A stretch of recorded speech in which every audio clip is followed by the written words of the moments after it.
we're gonna start in about 10 minutes. We need to get a quorum, and Brooks is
We're good? Also, you guys can't vote on the minutes tonight because you don't have a quorum for it because you weren't at that meeting. So I need to move them to the next meeting. So what'll happen is we're actually putting all the minutes from everyone who met in October on the city council agenda, and you guys will vote for them separately as committees. Okay, so do you want me to just say, make a motion to move the minutes to the city council? Just get.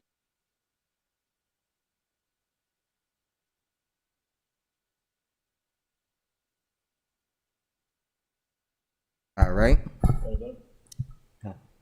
Perfect. Okay, so we're going to call to order the standing committee meeting of the Housing and Human Welfare Committee.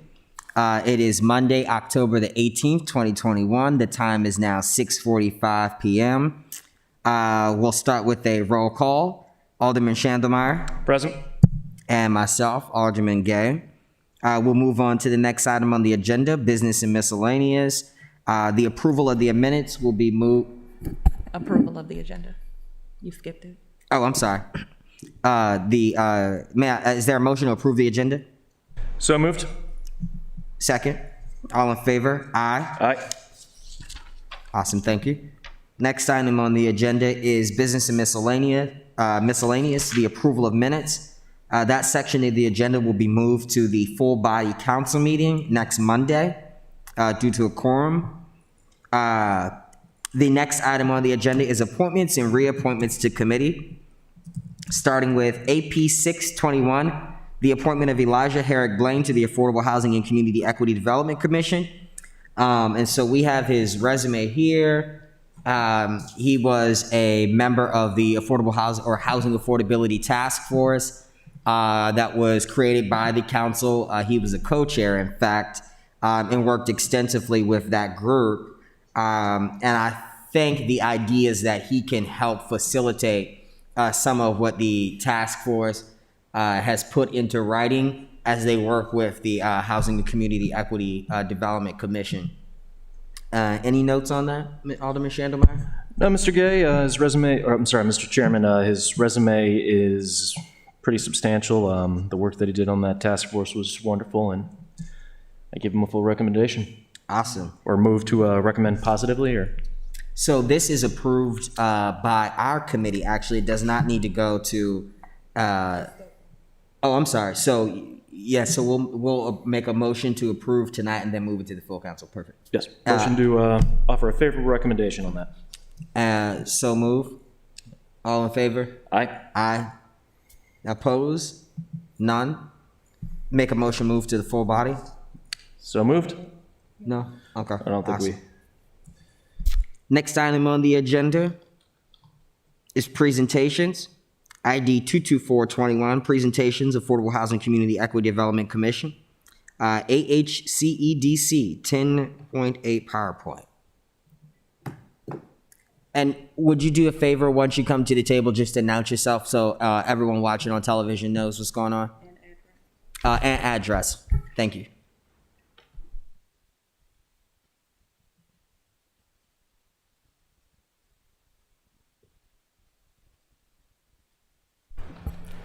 Good evening. My name is Kathy Ebner, and I am chair of the Affordable Housing Community Equity. Green dot is on? I think it's on. Awesome. Yeah. Kathy Ebner, chair of the Affordable Housing Community Equity Development Commission, and I'll let my colleague introduce himself. And your address as well, sorry. 40 Chesapeake Landing, Annapolis.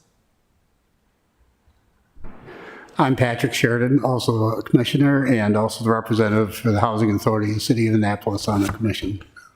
My address is 15 Peacock Lane.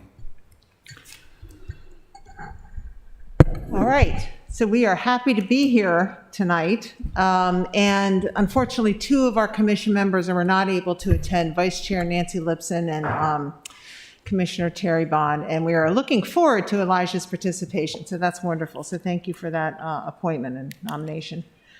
So we are here tonight to talk about a zoning legislation recommendation, and wanted to start with sort of the beginning, which really relates to the HACA consent decree. So when, our commission is relatively new, as you well know. We met for the first time in the spring. It was in March. We've met every month since then. And truly, since our first meeting, have been working primarily on this zoning legislation. It was explained to us at our first meeting, actually, by Assistant Attorney Joelle Reappointments, that, part of our duties would be to satisfy these provisions of the HACA consent decree. And what we've done here is we've actually lifted from the consent decree the applicable language. And as you can see, what it says is that your committee will review and consider adopting affordable housing workforce legislation, which was passed by Anne Arundel County last year. And you have been provided, hopefully you have in front of you a copy of Anne Arundel County's legislation. We gave you a hard copy of that, and I know you have it as well. Once we've reviewed the recommendation, then, hopefully you all will be able to, report back to the full city council on the recommendation. So here we go. And actually, before we get started, though, I do want to do a little caveat that we, certainly do recognize and appreciate that the city is in midst of a very, widespread comprehensive plan, a comprehensive plan, which, no doubt may result in some zoning changes and certainly has a lot of affordable housing goals, which our commission, certainly supports. And completion of that, we may have some additional recommendations specific to zoning legislation once that report has been finalized. And you will see that the recommendations that we are offering really dovetail pretty well with the draft comprehensive plan goals and metrics. So starting first with the Anne Arundel County bill, it really has two primary components. First, it reduces capital facility connection charges for workforce housing development. It reduces it by 50%. And it also allows workforce housing as a conditional use, meaning that it's permitted, but it's subject to certain standards in a wide mix of zoning designations throughout the county. So that's sort of the framework from which we started with in thinking about, now how do we take that and apply it to the city? Just for clarification of the body and the public, workforce housing is just another name for, affordable housing, et cetera. That's right. And you will see that we are actually going to be using the term affordable/workforce. That's how in our written recommendation we've referred to it. And we'll get to a definition of that housing in a little bit. And Anne Arundel County actually has a specific definition as it relates to workforce housing. So in their bill number 54-19, as part of their conditional use, they do specify the income restrictions and the affordability restriction terms relative to workforce housing. So for my own clarification, I apologize for interrupting. This would be below market rate housing, correct? I'm sorry. The county bill is for allowing like below market rate housing, correct? It's restricting housing to a certain income restriction. Got it. Yeah, which is affordable to by HUD definitions, not by when we're talking it'd be great to have a more affordable home. Right. Okay, thank you. And we will get to what for the city what we are recommending relative to that. Thank you. So, in thinking about the applicability of the county legislation to the city, there's two things that really jumped out at us as we were discussing it and talking about it. First is, clearly the county has more vacant land available than the city does. The city's development opportunities are really more infill for the most part. I mean, not all of it, but for the most part. And secondly, and probably most importantly, is the city does not provide for development by conditional use. Instead, they really have accomplished rental housing or major development, I guess is really the way to term it, using a planned development code. And so that was a very important distinction and difference between the county and the city in thinking about applicability of the county's legislation to the city. Well, yes, and here we go. And actually,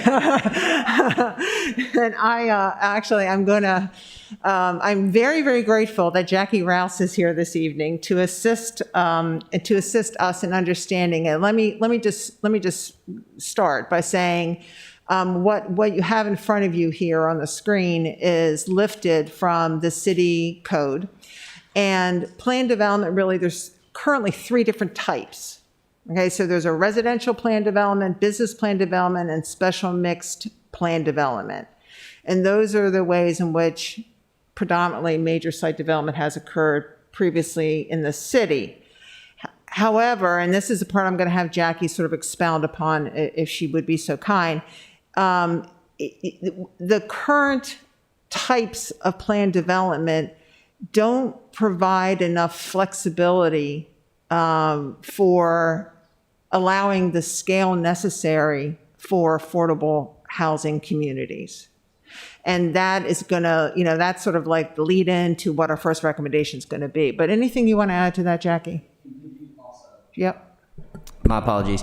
And could you also just provide a short definition, maybe 1 to 2 sentences on conditioned use, just so that we can compare what we're seeing in the 3rd slide off of residential, business, and special, which are the planned developments, as opposed to the conditioned use? We would have to look at how the county defines You need to that. get on your mic. Sorry. We would have to look, I can look up and see how the county defines that. I mean, a condition, we don't have a use category that's called conditional use, but I think in many ways, what we have is use is subject to standards, and a planned development is a type of use subject to standards. But I'll be happy to look up and see if I can find, I'll pull that up and be back to you shortly. Okay. So one thing to understand about planned developments that's important to understand is that the zoning districts that you see listed here all allow for planned development. So that was good because it's a wide mix of zoning areas, and it really gets at a kind of broad geographic diversity in the city. So understanding that planned development can be used by all those different zoning districts, and understanding that planned development is the way in which major site development happens in the city, we then came up with our first recommendation, which is to basically create a new planned development under the current code. And so this would entail then having a 4th type of planned development. And what we're envisioning here is a planned development that would have bulk regulations that provided for an increase in density and height, a decrease in lot and yard restrictions, and, perhaps some flexibility in open space requirements. I mean, all this, needs to be specifically determined as appropriate by planning staff.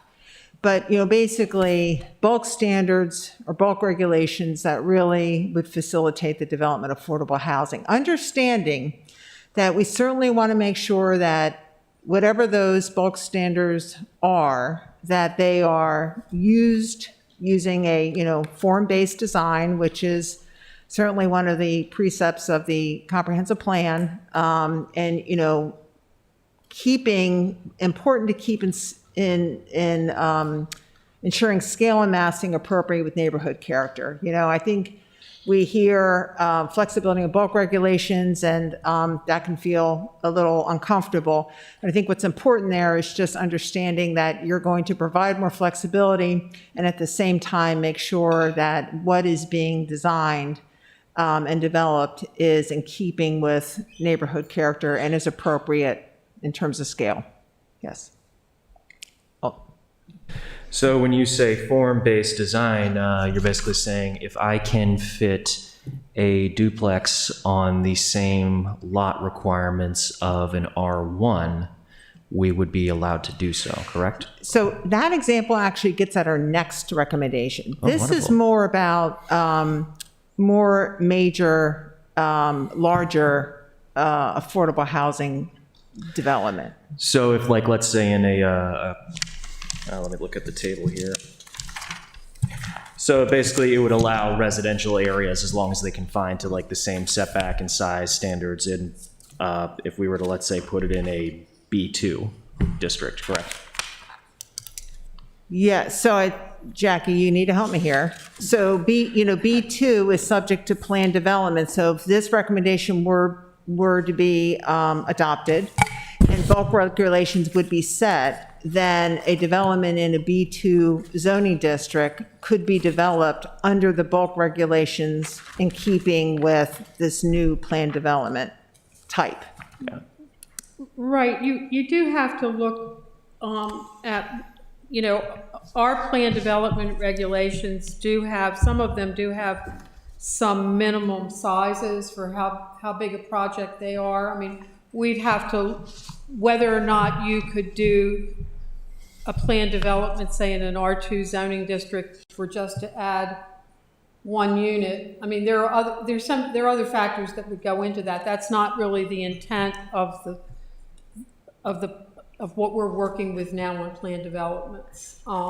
That would have to be something that if it was, that would have to be considered, I think, as another phase of doing what Kathy and I were trying to do here was work with our existing code and how it's structured, which is a little bit different than the way the county code is structured, and how could we use what we already have to move to at least a phase, in this interim period until we have a new comprehensive plan where we hopefully will have some significant rewriting of the zoning regulations that encompass more form-based zoning, et cetera. But how can we work with, to get some immediate relief? I think that kind of summarizes the direction that that we talked about. And one of the big, and I think that what we discovered is that one of the things about how our plan development regulations are really uses subject to standards that are approved then by the Planning Commission. But one of the things that is not flexible about our plan development regulations is the height limit. The Planning Commission can vary the other bulk requirements, lot sizes and setbacks, but they cannot vary height, and we need additional relief in height. And so we looked at what we already allow for. So what we looked at by allowing in a workforce or affordable housing plan development, if we allow that development to proceed at R4 bulk requirements, those are our most flexible bulk requirements. They allow the height that we need to offer people in terms for workforce housing, and they also offer the density that we really need. And a good example of this is are they familiar with the Willows? There's a project called the Willows on Forest Drive that you may be familiar with that the city's been looking at doing. Is that the one that is forest just a couple 100 feet behind True Value? No, it's in front of Homes at the Glen. It's further up. Oh, you mean right next to Where is it the American Legion? American Legion? That space that's right across from the light that you see straight on. Right. That's awesome. Yeah.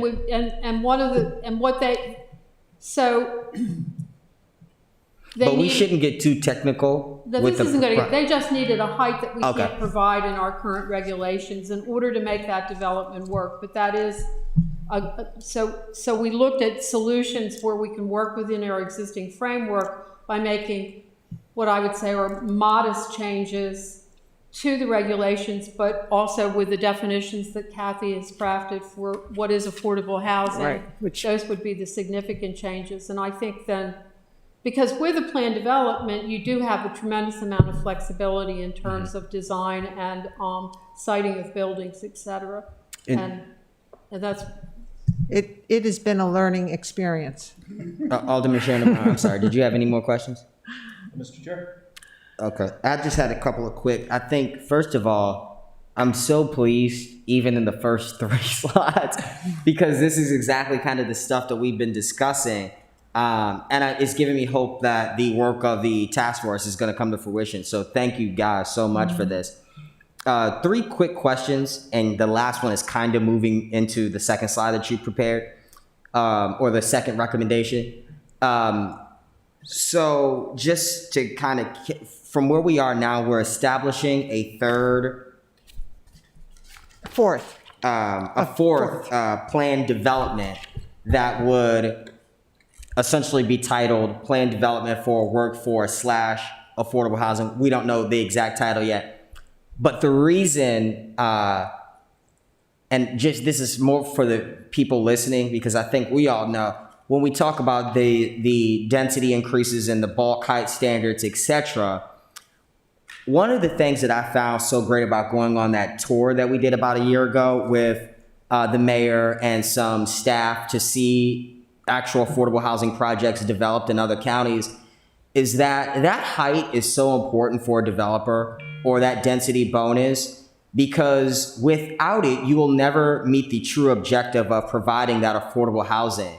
And particularly because, I won't get too far into the recommendations, but when you look at the definition of what affordable is and the amount of restricted income that'll be received from affordable housing units, you'll need, market rent units to offset that cost. And that is what attracts the individual developers to help, make projects like the one explained come to fruition. And so, I'm glad that you included things like neighborhood character. And so people just don't automatically think skyscraper. That's right. But think something more in line with the community That's right. itself as it currently stands. My apologies. Those are just my quick points. Human scale construction is, I believe, the term used in strong towns. Human scale? Yep. Awesome. I like that. I'm going to write that down, actually. So in conjunction with this recommendation then would be a definition of affordable workforce housing, which brings us to the next slide.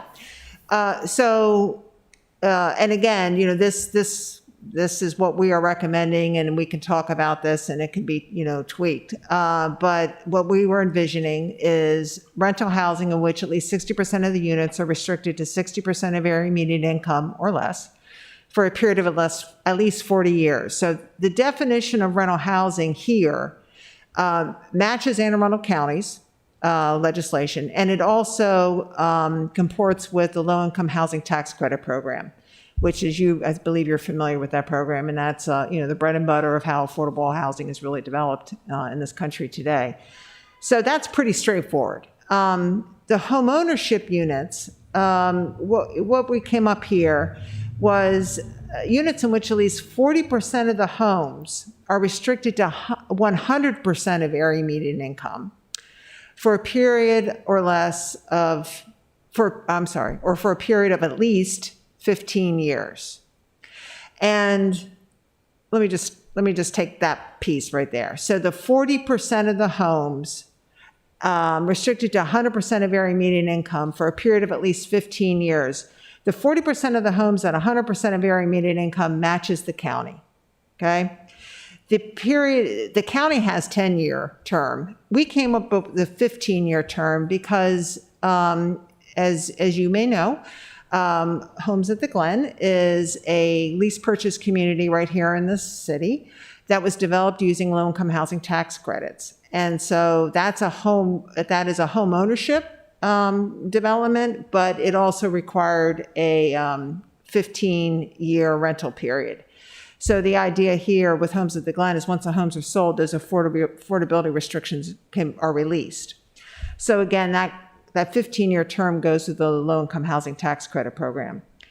Kind of the nuance, little twist that we put in here was that we said if the subdivision consists of at least 10 homes, or more, then the 40% number would apply. However, if the subdivision's much smaller, what we talked about was having all the homes restricted to 100% of your area median income. And that was simply so that we could ensure that, we're getting, it helps accomplish the goal of getting more affordable housing built. Please. Thank you, Mr. Chairman. Was there concern, though, that by dictating that 100% of the homes be below market value, do we address how the developer would end up actually making a profit in the development process? Right. Because if we dictate they all need to be below market rate, Right.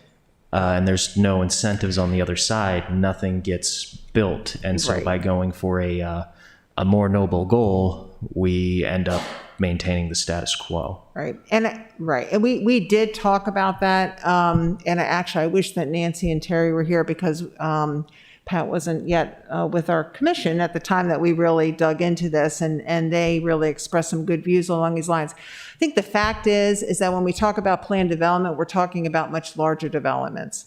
So that, this may not even really come into play. But I understand your point, and I do think that this piece we need some work and can be tweaked.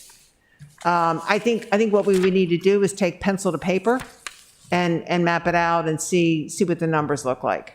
See if it can be, if 9 homes, or fewer would be enough scale for when it comes to home ownership. Thank you. And again, what I want to try to avoid is there was a similar issue that happened in San Francisco where they were trying to work on a affordable housing project with the homes being at 80% of market value, and then a city council person either with noble intention and a lack of understanding of how the home building process goes, or with sinister intention and trying to make it look like they were pushing for more, put an amendment in dictating that 60%, that had to be 60% of market value. And nothing got built because they couldn't get that profit back. They couldn't even make their costs back. And as a Right. result, that same high cost of housing remained. I think that's a good point. I do think, really figuring out exactly what we're talking about in terms of purchase price and square foot construction costs, and figuring out, does it work? Thank you. So one thing, though, that we could look at is the county adopted this legislation in... Is your mic on? Okay. The county adopted this legislation in July of 2019. Is that correct, Kathy? I believe that's correct. Right. Yep. So we can find out from them what projects that have been built under this legislation in the county since then, and do some kind of that would probably be helpful to know if this has worked for them and what it produced and how many units those projects were. I think you're right that you have to build, if you want workforce housing, there have to be perks there would have to be things that you get to do with that reduce the cost. So one of the things they've done in the very first section, is that they reduced the capital facility connection charges to 50% for workforce housing. So that's an upfront savings for the developer. And there may be other things that can also be offered in terms of workforce housing that we need to explore as we develop legislation. The city has we have some pretty strict regulations about stormwater management and forest conservation, which which I don't think the county doesn't have the same level of regulations in those areas that we do in terms of what we require. But every time you add something like that to the development process, you make it more expensive to develop. So, there may be other things that we can look at. What we looked at here was, allowing increased density, allowing, maximum flexibility under the zoning, but obviously there may be other things. I've looked at legislation in other jurisdictions too, and Can you just quickly, and this is great, in this conversation that we're having, and I agree with you that there should be some sort of incentive for the developer. I don't know where exactly at this point it should lie. I just agree it should be one. Capital facility connection charges. The county has that. What is Right. that? Because 50% to me is significant. And so the fact that they've removed 50% of that charge. And we are going to, can I just say that this is all part of our recommendation 3. So we will get to the fees. We're just jumping in Can I, front. can I? No, I was just using that as my little example there. I don't know that I could explain to you Right. exactly Yeah, what? what it pays for, but I know that every unit is $6,500. Yeah, that's no problem at all. I just kind of was, so they'd be paying half of the 6,500. If, So right, 35 and and I some think change. for residential, 32 you and some have to change. pay, Sally, do you know? For residential, do you pay for 1 unit for each dwelling? You think? Let's say that you do, that would mean, that, you would pay half of that, and maybe, so that's just an example of something. If we want affordable housing, workforce housing, we're gonna have to figure out what can we say here, if you do workforce housing, this is the flexibility we will give you in terms of our development review process and the requirements, and it really is gonna come down to the requirements, and that's, those would be policy decisions by the council in terms of what you wanna cut people breaks for. Just one last one. I'm sorry, my bad. For the second bullet, the homeownership units in which at least 40% of the homes develop, that I wanted to ask if, well, 2 things. My first question, when you say home, because as my colleague mentioned, 10 homes or more of the development, I'm in my mind, I'm thinking home, single family lot, taking up a lot of space, which we currently don't have. You've mentioned that in the beginning. Can home also be defined as condo, townhomes, duplex? Okay, Yeah, perfect. yeah, townhouses is kind of really what we were thinking of here. Awesome, Yeah. awesome. And my last question on that bullet, and then I'll pass it off to my colleague. When a program like this is developed, and particularly like I'll use the MPDU program as just as an example, workforce housing, income, typically I think for a MPDU program, you got to be in the 60s maybe, low 50s. Is it 100% area median income for MPDU? Yes, it's 100%. So if that's for a family of 4, that's $105,000 right now. A single person would be in the 60s. In the 60s, okay, but I'm sorry, my bad. So, you guys got to pull the mic closer when you talk. So a single person would be about 60,000 and some change. Yeah, a A little family bit of more. 4 would be about 105. So my question, in particularly with the 100% and the family of 4, 105,000. So that means you probably need a. I don't want to say you need both parents in the house. I don't like to say both male or female. What you need both parents in the home that have an income of roughly 53, 55 and some change. If you don't have that, what if you are a single mom with a salary of about 55 with the 4? Would we squeeze them into the housing category? And is that are they technically still in the sphere of workforce housing? Yes, she is. I'm using a mom as the example right now, just for the audience. Yes, she is still working. She would meet the income requirements elsewhere, but just not in this particular program. So, well, first of all, I know you and I have had conversations about the term workforce housing, right? So, an individual can work $15 an hour full-time and still be considered low income, all right? So the workforce housing is it's a tricky term. It's a term that we opt not to use for that reason, yet it's such a ubiquitous term that we're sort of referring to here. So she would be considered she would be, I don't, what you just described, I'm not sure exactly what income level she would be, but she would definitely be, it sounds like, under the 60% threshold. And, is your question, could she afford a house? I guess, would she be eligible for a program like this? Because with the ADU program too, which I think it works, but I still think we're kind of missing that section of family that's just like they're right in between. They make too much to receive public benefits, food stamps, etc., and all of that, but they make too little to mortgage a home or to etc. And so that little gap there, would they qualify for a program like this? So the way the restrictions work, it's 100% of area median income or less. So the fact that she's below that is fine.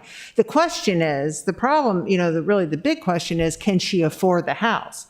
And that's really where, we can, and Teresa has been very creative in the past with her home ownership programs. For example, providing the trust funds right now do provide principal write-down mortgage assistance or settlement cost assistance. In the past, they provided principal mortgage write-down assistance. So let's say, she can't quite afford a mortgage to afford whatever home is being developed. Well, perhaps the city can have a program where then they can provide a principal write-down, and so her mortgage can be lower. So there's ways that we can work around it, but it's 100%. All these income restrictions are maximum. So if they make less than 100% of area median, they can participate. Yeah. And that's true with the rental too, by the way. Awesome. Back to you guys. Okay. So recommendation number 2 gets a little bit of what you were talking about. Alderman Gay, this recommendation is really getting at those earners who earn too much to be able to live in a subsidized house, but not enough to afford a conventional home or rent. And so, this is really talking about sort of the 80 to 120% of area median income. That's kind of generally the range when people talk about what's termed missing middle housing.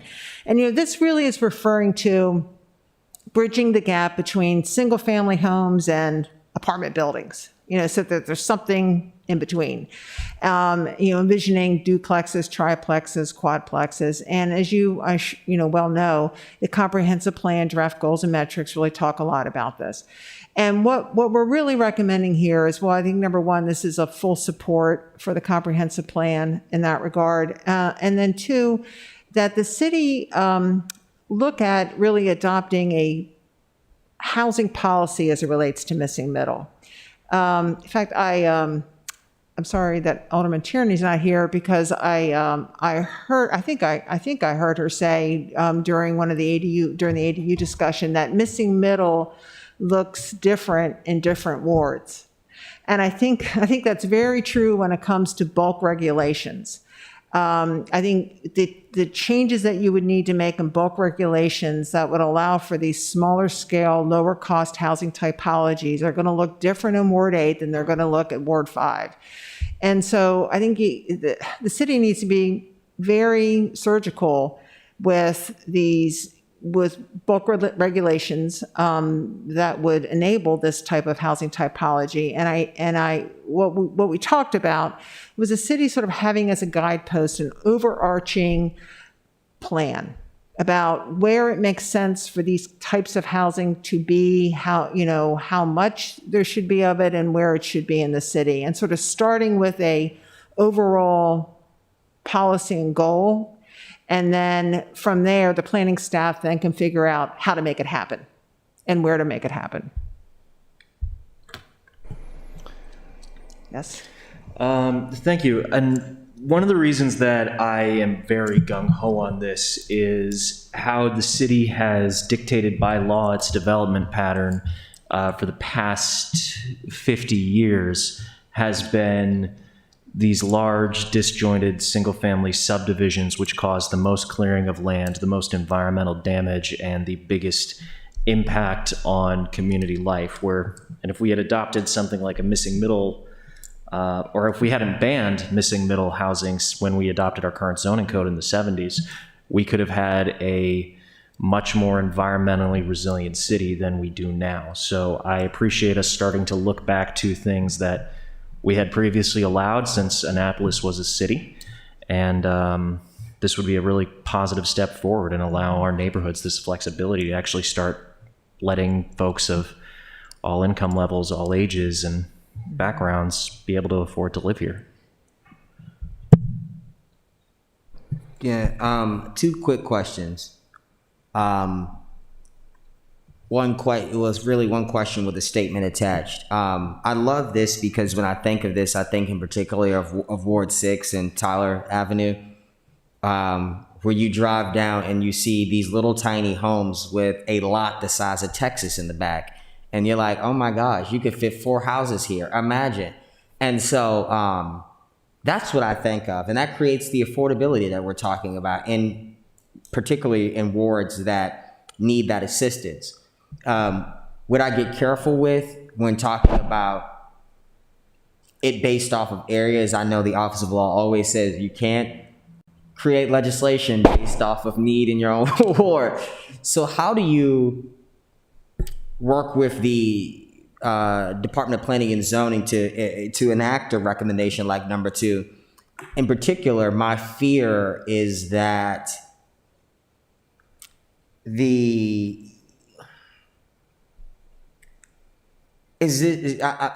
seen the comp plan that I think Eric Lashinsky has done a great job on, and all the staff that has assisted him with have done a great job on that. But how can we, as you've mentioned in the beginning, fast track this to meet the need of affordable housing without waiting for the timeline of the comprehensive plan? Because the comp plan is supposed to get you through a 10-year period, right? Mm-hmm. And so how do we get this into the first, 2.5 years in that 10-year stretch? Well, and that's exactly why we're bringing these recommendations to you now instead of waiting for the completion of the comprehensive plan. Again, we started with, this is really stemming from work from the HACA consent decree, right? And this is kind of where we are. But our thought is that to start making progress with these recommendations now, understanding that they really do, I think I used the word before, dovetail. They really do work with what we've seen so far in the draft comprehensive plan. They don't seem like that they're going to inhibit that progress. So our thought would be we would start moving forward with this. And again, the idea here is to move slow, is to start moving, but move thoughtfully and carefully, and therefore start with a overarching policy. Talk about really what we mean and where we think this type of housing typology belongs, and what we want the end result to look like and to be. And frankly, that may require some this may require some consultant help to kind of think through this. This may be something that an expert in this type of field could really assist with. So you see these recommendations as basically a short-term goal, that's the wrong phrasing, a bridge between what we currently have on our books and what the comp plan is looking to develop. You see this as a stopgap to help try to make small changes, but positive changes a little bit quicker while we wait for the juggernaut of the new development plan to come through. Exactly. Thank you for being so articulate. Yes, that's what I was trying to say. It took me a while to get to the articulation, but once I did. Okay. All right. Recommendation 3, our third and final. So now, we're getting at the fees for affordable housing development, workforce development. And again, we tried to brainstorm about like terms for housing other than affordable or workforce, lower cost. Attainable is a term that I've heard bounced around. But whatever we call it, with this recommendation, what we're really talking about here is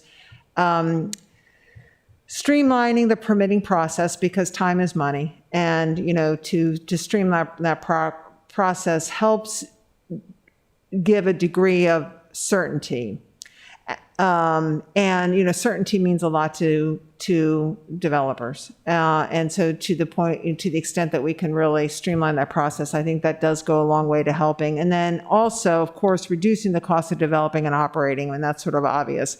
The affordable housing developments are rent restricted, therefore the rent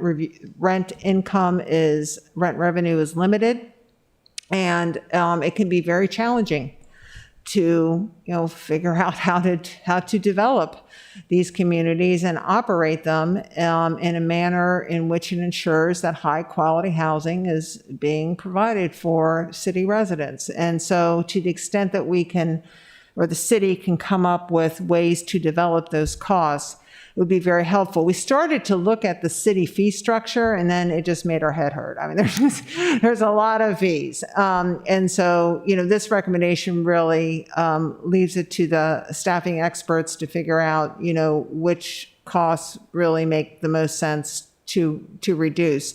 As we were talking about the county's capital connection facility charges, so they do charge for both water and sewer hookup there, and I think the fee right now is about $7,500, and so their legislation reduces it by 50%. And I forget what the city's fees are, but they're pretty big, and they're charged on dwelling units, as I understand it. So there's a lot of room here to provide some relief for the affordable housing developers. And then the last bullet.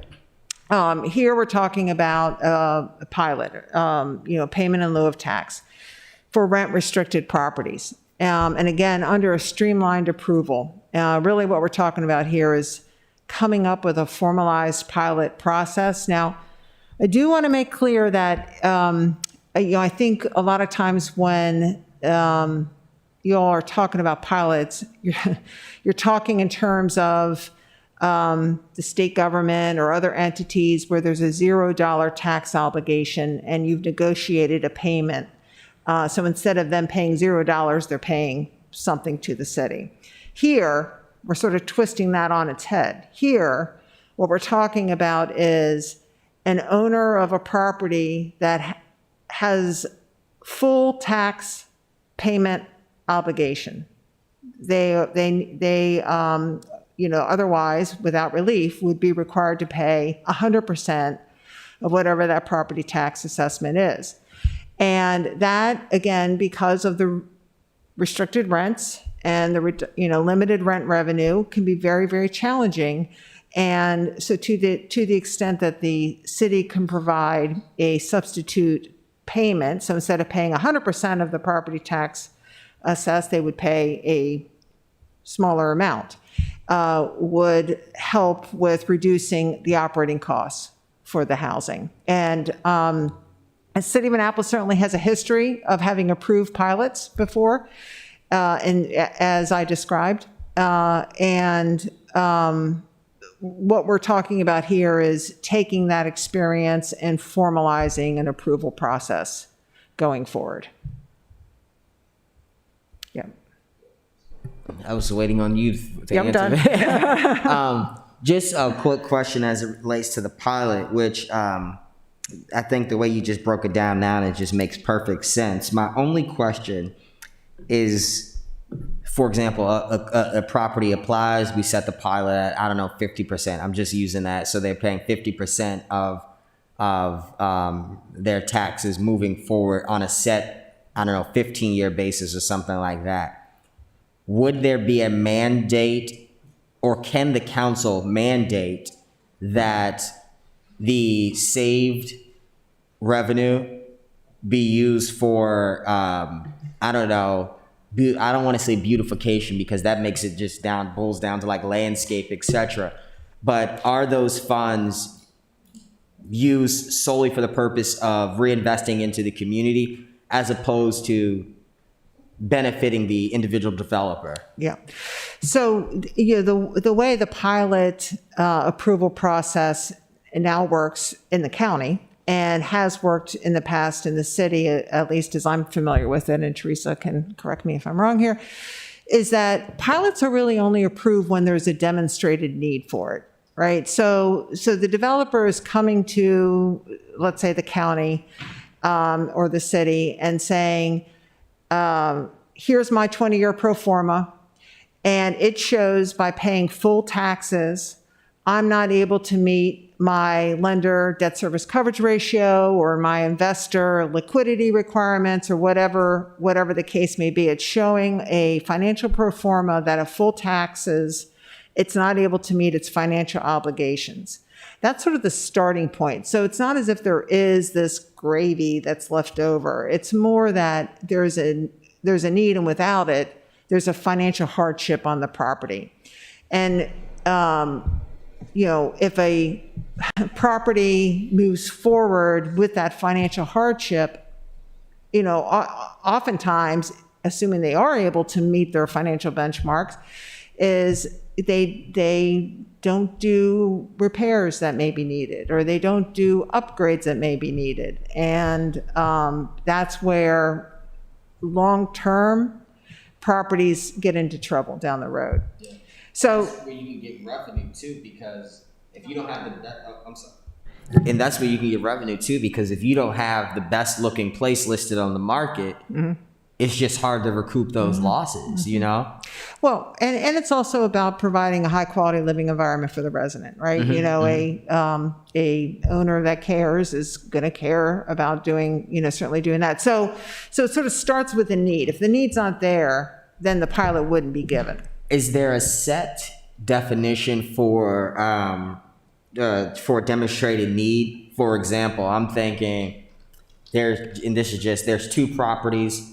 One is the demonstrated need is visually, its look is, maybe a, crumbling building, infrastructure, etc. And one property visually may be appealing. However, there are social deterrents that, negatively impact the community and its revenue, etc. Are those needs looked at through a wide lens, or is there a microscope in which you have to be under this specific need, in order to qualify for a pilot, or is that up to the council?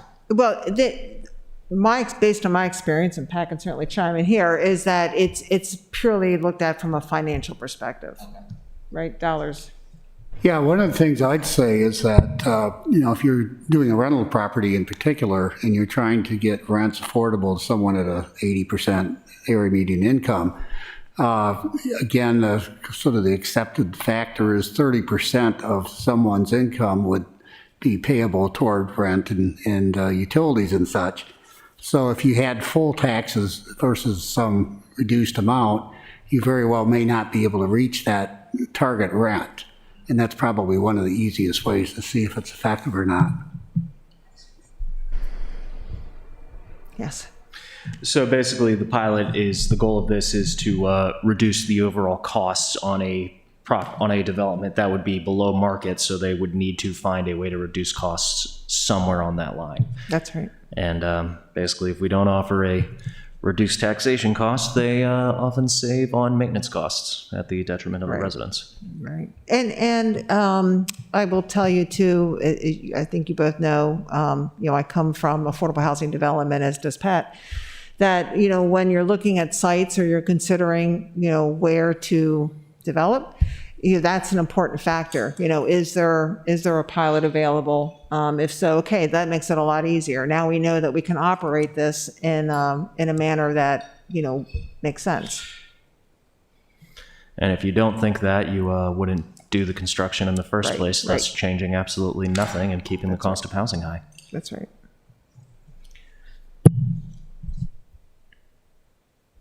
And I think that therein ends. I will, just on a final note, I will say that the Annapolis Fair Housing Action Plan that our commission has reviewed and looked at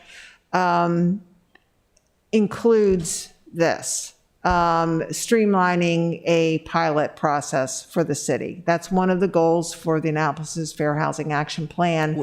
And so because of that, and because it is part of our recommendation here, I just wanted to share with you that that is what we as a group are now actively working on, is coming up with a specific recommendation for a pilot. And we'd like to circle back with you and propose something to you. Quickly, the Annapolis Fair Housing Action Plan. What does that consist of? Is that? Now, I'm punting to Teresa on that one. Okay. I'll address that. HUD requires that cities that receive CDBG funds have a fair housing plan. And You every know what? 5, We did. I'm sorry, I didn't mean to cut you it's off. that big thing, thick thing that, We voted on that previously, Yeah. right? Yeah. Okay, I remember. so there's a Yeah. whole list of strategies. There were a whole list of issues that we felt were preventing fair housing activity. Mm-hmm.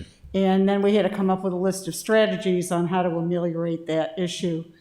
And one of them was to try to attract more affordable housing being built in the city. And That would have been this would be 2019. one of the kind of like incentives. I'm sorry. That would have been in 2019, right? I think. It was in 2019. Awesome. Okay, I just want to make sure. It's actually a big, thick, gigantic fair housing thing that we did with all the different counties together we did a regional plan, and then we did plans for each individual jurisdiction. I'm going to find that. Okay. Thank you so much. It's on our website, it's on my page. Awesome. And you've gotten the strategies before, the fair housing strategies before. Yeah, well, as soon as you mentioned that, I'm like, oh wait, I do remember in the very beginning, Mark Yeah, was it's like still an Excel may have been here. spreadsheet. Yeah. I can send you another copy if you like. Yeah, that you just mentioned one more thing at the very end I thought was important. You said creating a organization to, and I kind of lost it at that point. You were creating a nonprofit or a. You mean when we talked previously? Somebody just mentioned here tonight that they would be. No, just that so since the pilot recommendation is part of the Fair Housing Action Plan and it's included as part of this recommendation, that's something that our group will be working on next. Oh, okay. Just I wanted don't to know why share I that heard with you, yeah. Awesome. Sorry. Any questions from the my councilman, colleague from Ward 5? Awesome. Any closing statements from the presenters and the staff? None for me, except, we're glad to have now gotten this in front of you, and, we look forward to hopefully shepherding through some of these ideas. Definitely.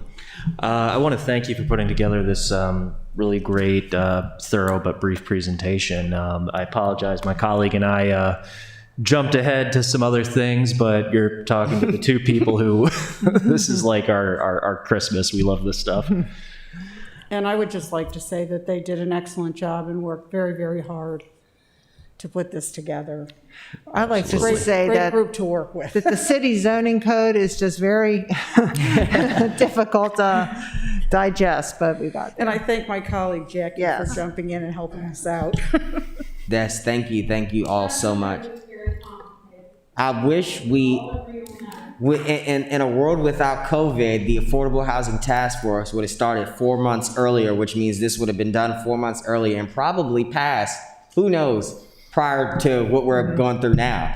And so, but we'll see what happens. Obviously, we meet next week is our last meeting that the council will meet until December the 6th, I'm sorry. Or the the first week of December. It's the second meeting in December. Oh, the second meeting in December, I'm sorry. So we won't be meeting for the next month, just basically. And so I look forward to working with my colleague to bring these recommendations back, though. Oh, yeah. And hopefully what will be a new term. We both have challenges, but yeah, this is exciting. So thank you Well, both thank you. so much. Thank Thank you. you to the group, to the committee, and to the staff Yeah. as well. Absolutely, thank you. Next item on the agenda is legislation before committee, which is 01921 Development Application Procedures for the purpose of providing for community benefit input in the review of proposed development applications. And I do remember, actually, wow, this is, yeah. I did talk to Alderman Arnett. Is this legislation even moving forward still? Or has it been? It was moved through the city rules and city government on October 5th, favorably with amendments. I wasn't sure if it was withdrawn at the last meeting that we had. Okay. No, it hasn't gone on to the city council agenda. Okay. No. My particular issue with this legislation,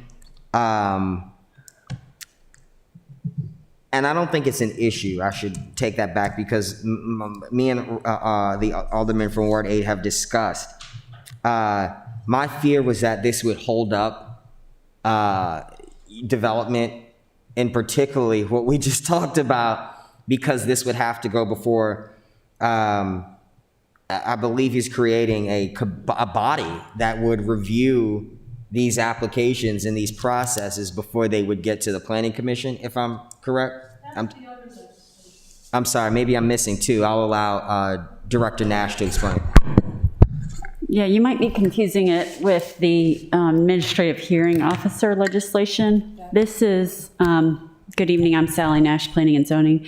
This is for an additional step in our current development review process that gives an option for developers and the aldermen and women to set up a committee of residents to meet with the developer before the developer applies to the department. And hopefully, the idea is that hopefully they come to a consensus about what the developer's going to do and what the community is looking for. And then everything will go smoothly from that point on. Okay, Alderman Chandler. Option or requirement? That was my. The language is that the alderperson for each ward may convene a diverse committee. So it is not a requirement. Now, a big concern I have about this legislation, part of the reason that our housing costs in this city are so large is because we have a profound lack of housing based upon our population. And when you make things more difficult for housing construction to occur, it, one, just prevents new housing from getting built, which raises the cost based on simple supply and demand of the free market. Two, the housing construction that does occur happens in a more spread out, sprawling manner, which causes more environmental impact overall with regards to clearing of unused land, with regards to forcing traffic and car dependency and dumping more cars upon the road because everything is too difficult to take transit, walk, or bike, or other alternatives beyond personal vehicles. So these things that we do with good intentions end up exacerbating the environmental and the traffic issues that they are trying to solve. So this is a worry that I have with this legislation here, that it may cause people to go, well, we're not going to try to build in Annapolis, so let's just continue the sprawling out onto Kent Island, and then all those people on Kent Island have to get on Route 50, drive through, dumping all the carbon dioxide in the air, causing more traffic problems, and more untouched land has been cleared and causing more stormwater runoff issues into the bay because they just spread everything out.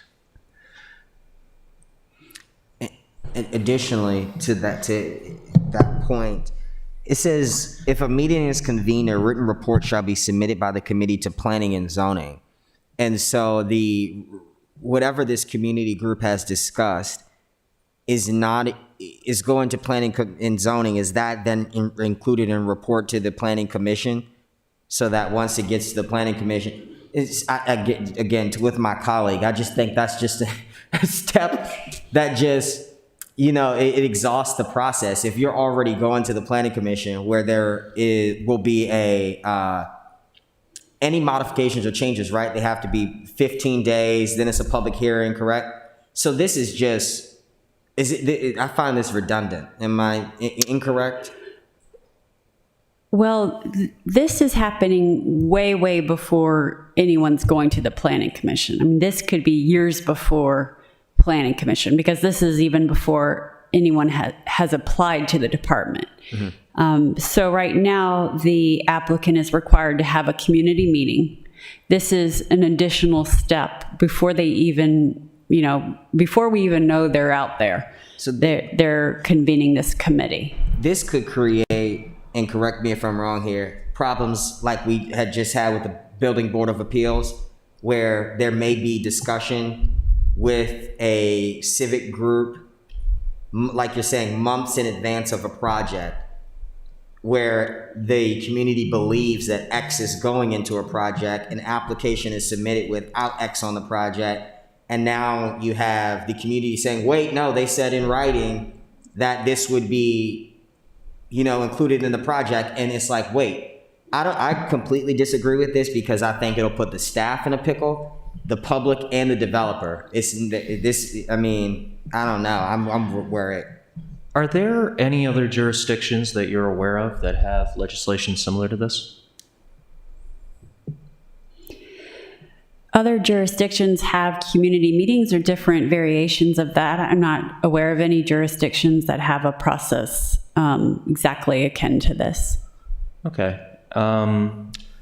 What's the effectiveness of enforcement for this? Where if a developer comes forward, meets and chats with the community, like let's say we're talking a planned redevelopment of a strip mall property, and we decide, we want to keep the grocery store in here.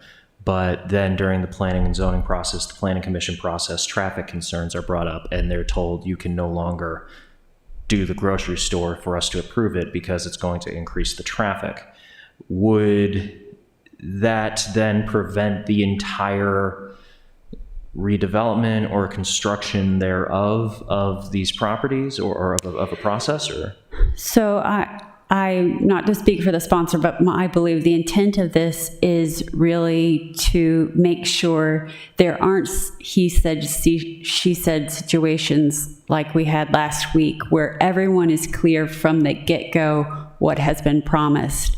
And there's something in here that says, the committee will provide a written report. I was just talking to Ms. Emner about, is that really the right thing to do? Because what if the applicant doesn't agree with the committee's report? What then? So then we were saying, well, maybe both the applicant and the committee has to submit a report. And then, of course, that goes back to what you were saying about staff looking at these two documents and trying to figure out what's going on.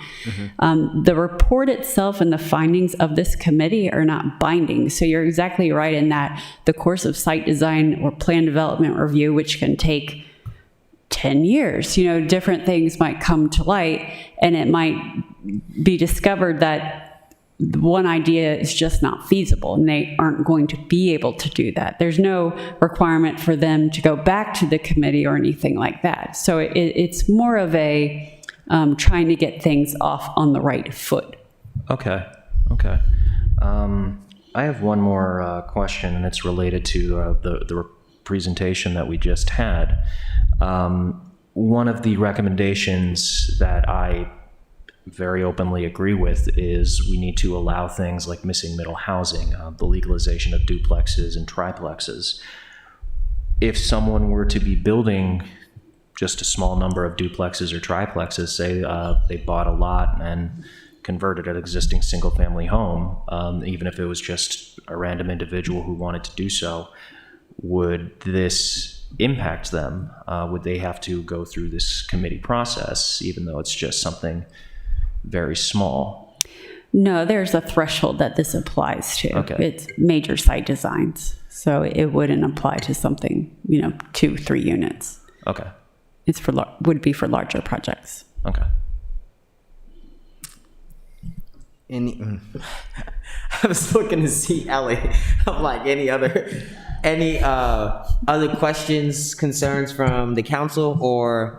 One concern I do want to bring forward, Mr. Chairman. Of course, no problem at all. The bill as currently written, there are some things that I still have concerns over. There are some concerns I had that have actually been addressed, and I'm calmer on them now. But the amendments brought forward, I don't know if you've got them in front of you or pull them up. Which one?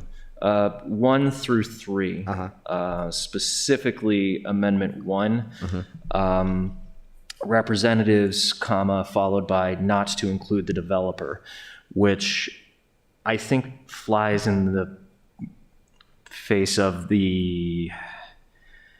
this does not comply with my understanding of what the legislation is intended to do so. I'm going to phrase it that way because it might be compliant by the sponsor's idea. When you're talking about an entire design process and part of it isn't including the actual applicant, that's not a committee meeting to find a solution. That's a gripe session. Well, the intent is that the 7 people, that number 7 doesn't include the developer. But the Okay, so it's developer not the is committee still meeting supposed as a to be process. in that meeting. I think there was a couple of different iterations of how best to phrase it, and I'm not 100% sure Amendment 1 quite captures it yet, but This removes it, yeah. the idea was that it's developer plus 7 people. Okay, so it wouldn't keep them away from that, like, committee meeting as a whole. Right, the developer has to be there. That is the whole Okay. intention. Okay, well, I take back my...